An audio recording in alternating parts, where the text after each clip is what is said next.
Let's now return to our earlier report about the possible brewing tension between the Nigerian Air Force and Burkina Faso, Nigeria and Burkina Faso actually, following conflicting accounts over the precautionary landing of a Nigerian Air Force C-130 aircraft in Bobo-Dioulasso yesterday. A former spokesperson of the Nigerian Air Force, retired Air Vice Marshal Olatokunbo Adesanya, joins me from our Abuja studio for more on this.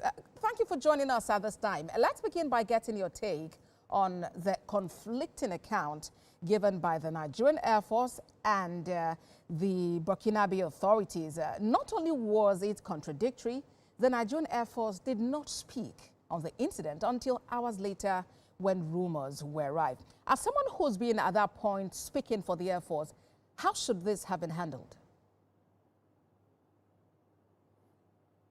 Thank you very much and good evening. I would like to start by saying that when I first heard of the issue yesterday, I started monitoring closely on the social media. And one of the things I discovered was the fact that many Nigerians seemingly acted on a lot of misinformation, and quite a number also demonstrated a lack of understanding of military aviation concepts.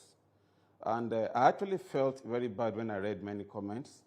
And at that point, I was actually wishing that I had a platform in which I could address some of the issues raised. And so I was very glad this afternoon when I got invitation to appear this evening. Well, what has just happened might appear conflicting, but there were certain things that were very consistent in both from both parties.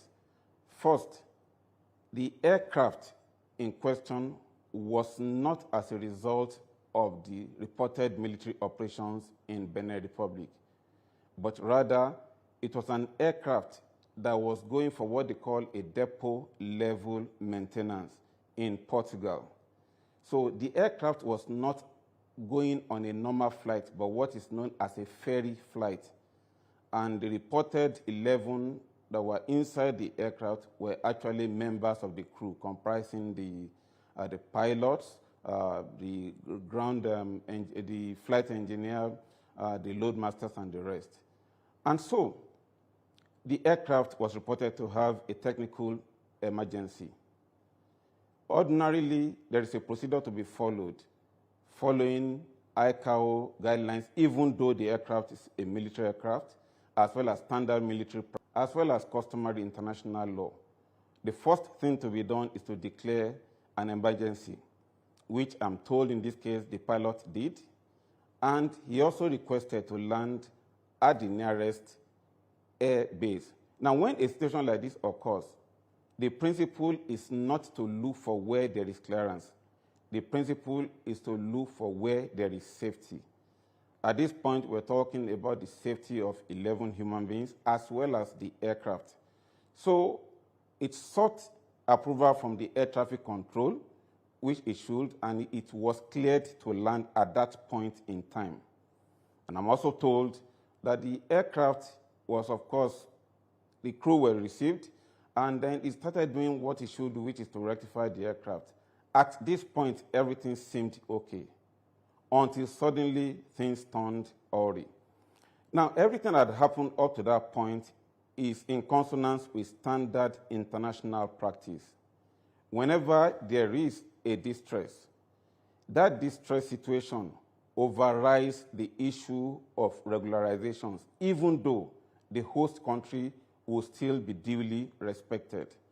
And one of the most prevailing things to note, you wanted to say something? Yes, AVM. I quite appreciate, the way you are explaining the situation, but we do not have a lot of time. So I would really like you to talk to us about what happened when the situation got awry. What led to that? And at this point now, there is tension, obviously, between both countries. What can be done to remedy the situation? Now, as to what exactly happened, I may not be exactly privy to it, but one thing that we must note also is that the recently formed Alliance of Sahel States would certainly have wished that it got an additional member from in Benin Republic. And there is no gainsaying the fact that Nigeria contributed in ensuring that democracy is sustained in Benin Republic. I suspect, without having all the facts, that what is happening is just a form of attempt at retaliating at the fact that Nigeria stopped that coup in Benin Republic. What should be done now is simply diplomatic and is still in consonance with normal practice. Whenever there is such a situation, which is not happening for the first time in any case, it's been happening right from many years. It happened in 1967, it happened 1970, but we don't have time to recount. What should happen now is simply diplomatic negotiations between both parties. As at last I checked, there is still a formal relationship between Burkina Faso and Nigeria. Both countries still maintain diplomatic presence in each other's countries. So what should be happening now, and I have no doubt that it is going on, is that there should be negotiations going on between both parties towards seeking the release of the Air Force personnel. More so, as clearly it is seen that the aircraft was simply going on a normal mission and not in any way seen to be hostile to the interests of Burkina Faso. All right, Abiam. And what is your counsel now at this time regarding reacting or responding to situations before rumors make them go out of hand? Like in this case, it took so many hours, rumors were out there before the Nigerian Air Force spoke. Okay, while not being able to hold brief for the current spokesman of the Nigerian Air Force, a situation like this will always be evolving.